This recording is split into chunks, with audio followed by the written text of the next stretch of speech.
So a chef is in charge of the kitchen. We practice being chefs on what day?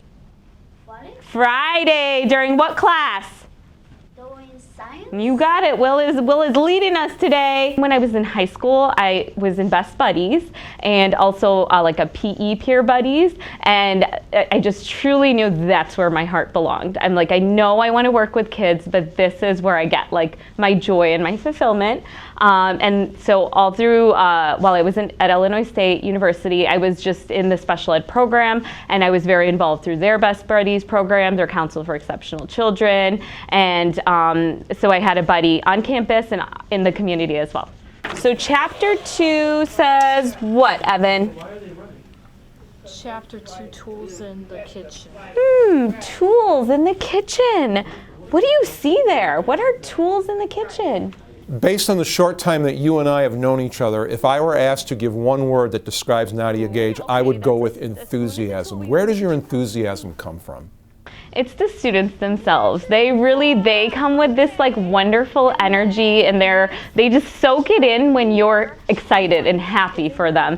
I've obviously had like off days if I'm not feeling good or sick, and they can feel it. Like, they're like, and so I always try to bring that happiness just for them. Like, they sense it.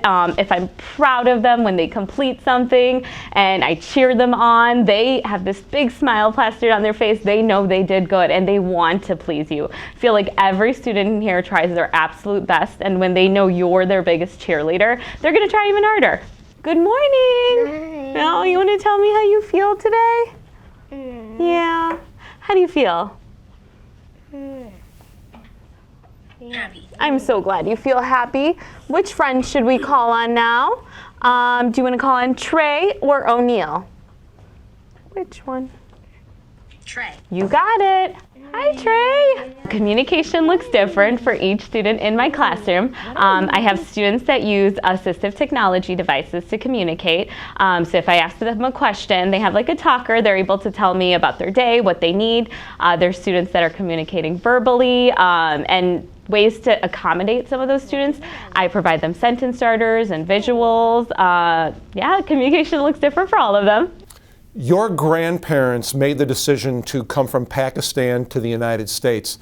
They made the sacrifice in order to set up future generations of your family. Tell us a little bit about your family's story and how it has gotten you to the point where you are at now. My dad is one of 10.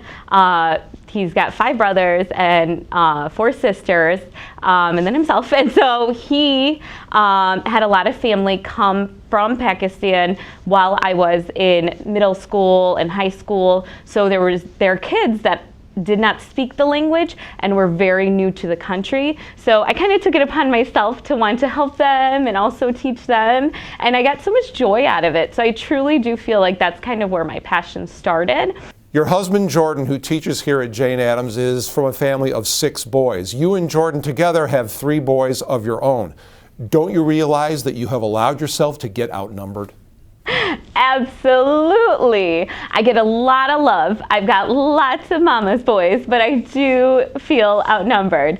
Lately, they have been dabbling into the sports world. Shocker. So my 6-year-old is playing on a basketball team, and that is also my husband's passion. He coaches here, and I am definitely sometimes a little bit more of I like my hair and my nails and all that, but it's okay. They like to brush my hair for me sometimes. My 3-year-old will come in and say, "Can I brush your hair? Can I help you with it?" So I do feel like they get that side, they'll get that softer feminine side from me.